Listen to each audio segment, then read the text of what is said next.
نحمده ونصلي ونسلم على رسوله الكريم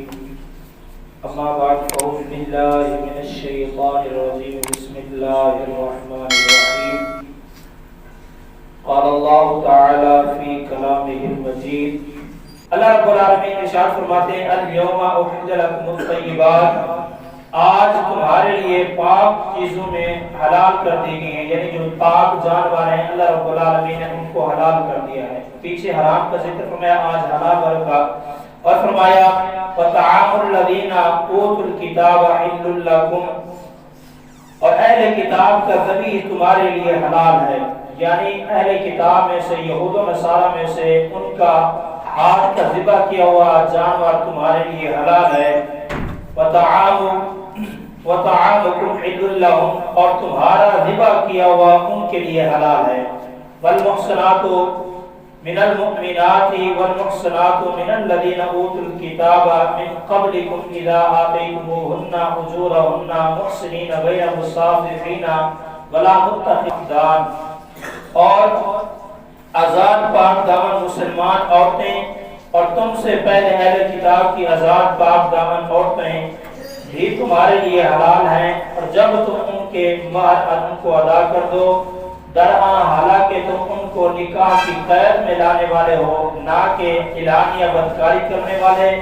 نہ خفیہ طریقے سے آشنا بنانے والے۔ وَمَن يَكْفُرْ بِالْإِيمَانِ فَقَدْ حَبِطَ عَمَلُهُ، اور جس نے ایمان لانے کے بعد کفر کیا تو بے شک اس کے تمام اعمال ضائع ہو جائیں گے۔ وَهُوَ فِي الْآخِرَةِ مِنَ الْخَاسِرِينَ، اور وہ آخرت میں نقصان اٹھانے والوں میں سے ہو جائے گا۔ یعنی اللہ رب العالمین نے اس چیز کے بارے میں ذکر فرمایا، ان کی تھوڑی تشریح کر دیتے ہیں کیونکہ بعض کچھ یہ سمجھ آئی ہوگی کچھ نہیں آئی ہوگی۔ اللہ رب العالمین نے سب سے پہلے فرمایا کہ بہت سارے جانور ہیں جو ہم نے حلال کر دیے۔ اب حرام کا جو قرآن اور حدیث کے اندر ذکر آیا ہے ہم وہ بیان کر دیتے ہیں، اس کے علاوہ جتنا بھی ہے حلال ہوں گے۔ پھر اللہ اور اس کے رسول نے جو اس وقت کے نبی تھے انہوں نے منع کیا بہت ساری چیزوں سے، پھر بھی وہ انسان باز نہیں آئے۔ پھر ایک تو یہ تھا کہ ہفتے کے دن ان کو شکار کرنے سے، مچھلی وغیرہ کا شکار کرنے سے منع کیا گیا تھا، پھر بھی وہ شکار کرتے تھے، یعنی اللہ اور اس کے رسول کی نافرمانی کرتے تھے، جس بنا پر اللہ رب العالمین نے کچھ کو خنزیر بنا دیا تھا، کچھ کو بندر بنا دیا تھا۔ ان دونوں چیزوں کے قطعی طور پر یہ دونوں چیزیں حرام ہیں، خنزیر بھی اور بندر بھی۔ اللہ رب العالمین نے فرمایا اور وہ لوگ جن پر اللہ تعالیٰ نے لعنت کی اور ان پر غضب فرمایا، ان میں سے بعض کو بندر بنا دیا اور بعض کو خنزیر بنا دیا گیا تھا، یعنی جو نافرمان تھے۔ یہ دونوں چیزیں حرام مطلق کر، اور ایک کلیہ ہے، اس میں سے ہر جانور کا اندازہ لگا سکتے ہیں، قیاس کر سکتے ہیں۔ میرے آقا علیہ السلام نے فرمایا قاعدہ یہ ہے کہ جو درندہ نو کے دانت والے ہوں، یعنی ایک دانت سیدھا ہوتا ہے، ایک نکیلا دانت ہے، جس طرح ہماری یہ انگلی نکیلی ہے، جس طرح سے نکیلے بنے ہوتے ہیں، درندے کی بات ہو رہی ہے، یعنی جانور چار پاؤں والے، ان میں سے جو نکیلے دانت والے ہیں اسے پھاڑ کر شکار کرتے ہیں تو وہ بھی جانور کھانے کے لیے حرام ہے۔ جس طرح کچھ مثال دیتے ہیں، جس طرح شیر ہو گیا اور بھیڑیا ہو گیا، اس طرح کے وغیرہ وغیرہ، جنہیں اس کے دانت جو ہوں گے نکیلے ہوں گے، وہ شکار کرنے والا جانور ہوگا، وہ انسان پر حرام ہے، اس کو نہیں کھا سکتے، یعنی ہم شیر کو بھی نہیں کھا سکتے، بھیڑیا کو بھی نہیں کھا سکتے، جو نکیلے دانت والے ہیں۔ پھر آگے میرے آقا علیہ السلام نے پرندوں کے بارے میں فرمایا، میرے آقا علیہ السلام نے فرمایا ناخنوں سے شکار کرنے والے پرندے بھی تمہارے لیے حرام ہیں، یعنی جو پرندے شکار کرتے ہیں ناخنوں کے ساتھ وہ بھی ہمارا حرام ہے۔ جس طرح باز ہو گیا، شکرا ہو گیا، یہ اپنے پنجوں سے شکار کرتے ہیں۔ آپ نے دیکھا ہوگا اکثر اوقات باز کو، شکرے کو آسمان کی بلندی پر اڑ رہتے ہیں، زمین کے تہہ کے نیچے تک ایک کیڑا بھی ان کو نظر آ جاتا ہے، وہیں سے آ کر اپنے پنجوں سے وہ شکار کرتے ہیں، چاہے وہ سمندر کے اندر شکار کریں، سمندر کے باہر خشکی کے اندر یا تری کے اندر جہاں بھی شکار کرتے ہیں، پہلے آ کر وہ اپنے پنجوں سے شکار کرتے ہیں۔ یہ بھی شکرا بھی کھانا حرام ہے اور باز بھی کھانا حرام ہے، جتنا بھی پھر اس پر قیاس کر سکتے ہیں۔ پھر حدیث پاک کے اندر مطلقاً میں مختصر بتاتا جاتا ہوں، جن کے نام آئے ہیں، اگر حدیث پوری مکمل پڑھیں تو وہ پھر کافی ٹائم ہو جائے گا، چند کے نام لے لیتا ہوں کہ جو ہمارے اوپر کھانا حرام کرا دیے۔ شکرا بھی ہو گیا، باز بھی ہو گیا، شیر بھی ہو گیا، چیتا بھی ہو گیا، آگے فرمایا ہاتھی بھی ہے، لومڑی بھی ہے، یہ بھی حرام ہے، ہاتھی کھانا بھی حرام ہے، لومڑی کو کھانا بھی حرام ہے۔ نیز بتایا گیا کہ میرے آقا علیہ السلام نے اس برتن کو دھونے کا حکم دیا جس میں کتے نے منہ ڈالا ہو، اور اس کی وجہ یہ ہے کہ اس کے لعاب نجس ہے، یعنی اس کا لعاب جو ہے پلیت ہے، جس بنا پر میرے آقا علیہ السلام فرمایا جس کا لعاب اتنی پلیت ہے کہ اس کے میرے آقا علیہ السلام فرماتے ہیں جس برتن کے اندر کتے نے منہ مارا ہو اسے 7 مرتبہ دھونا چاہیے، یعنی جتنا جس کا لعاب منہ اتنا پلیت ہے اس کا جسم کتنا پلیت ہوگا، پھر اس حساب سے کتا بھی کھانا حرام ہے۔ اور میرے آقا علیہ السلام نے فرمایا کتے کی قیمت فاحشہ کی اجرت اور کاہن کی شرینی سے منع فرمایا ہے، یعنی ان چیزوں سے میرے آقا علیہ السلام نے منع فرمایا۔ سب کچھ کریں، ایک چیز میں میرے آقا علیہ السلام نے اجازت دی، آپ گھر کی رکھوالی کے لیے، مویشیوں کے لیے اور اپنے ہر ایک چیز کی سامان کی حفاظت کے لیے الگ ایک جگہ ہو، جس طرح لوگ اپنے احاطے بنائے ہوتے ہیں جہاں پر ان کے جانور مویشی کھڑے ہوتے ہیں یا کوئی چیز ہوتی ہے، اس کی حفاظت کے لیے الگ مقام پر کتے کو رکھ سکتے ہیں، اس کی اجازت دی گئی ہے۔ جس گھر کے اندر آپ رہائش کرتے ہیں اس جگہ کتے کو نہیں رکھ سکتے، اگر پھر کتے کو رکھیں گے نہ آپ کے رزق کے اندر برکتی ہوگی، نہ اللہ تعالیٰ کے رحمت کے فرشتے آپ کے گھر میں کبھی آئیں گے، تو اس بنا پر میرے آقا علیہ السلام نے منع فرمایا۔ ایک اور حدیث پاک کے اندر میرے آقا علیہ السلام نے جس جانور کو فاسق کہا ہے تو قتل کرنے کا حکم دیا گیا ہے، چوہے کا اس میں حکم آیا ہے، یعنی چوہے کو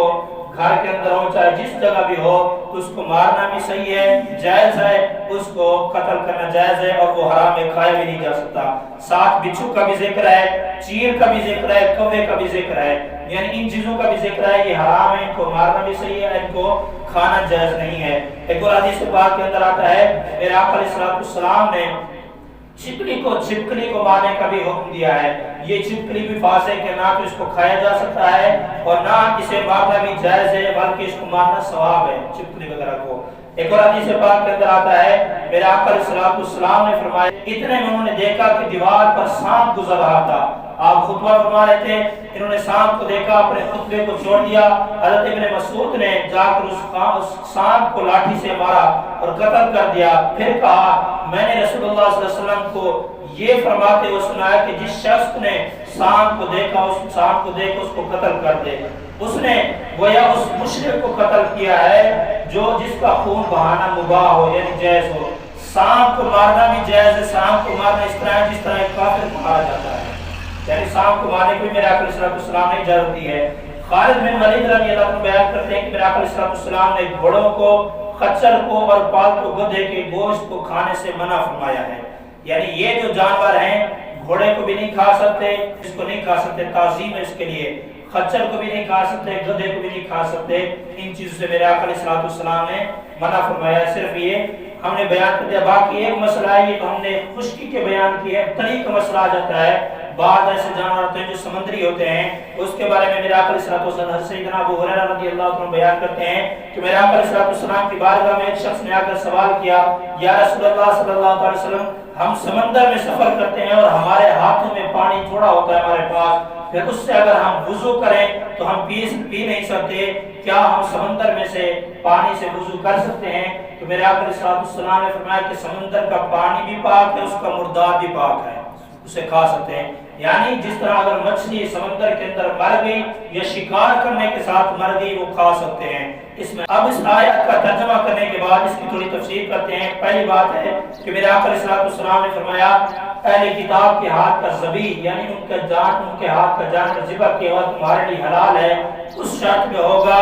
جو اللہ رب العالمین نے ایک آیات کے اندر بیان فرمایا ہے۔ اللہ رب العالمین نے فرمایا وقالت الیہود عزیر ابن اللہ وقالت النصارى مسیح ابن مریم، یعنی یہودیوں نے عزیر علیہ السلام کو اللہ تعالیٰ کا بیٹا تسلیم کیا، عیسائیوں نے عیسیٰ علیہ السلام کو اللہ تعالیٰ کا بیٹا تسلیم کیا، یہ دونوں کافر ہیں، مشرک ہیں۔ جو بھی اللہ تعالیٰ کے ساتھ کسی کو شریک ٹھہرائے گا وہ مشرک ہو جائے گا۔ مشرک الگ چیز ہے،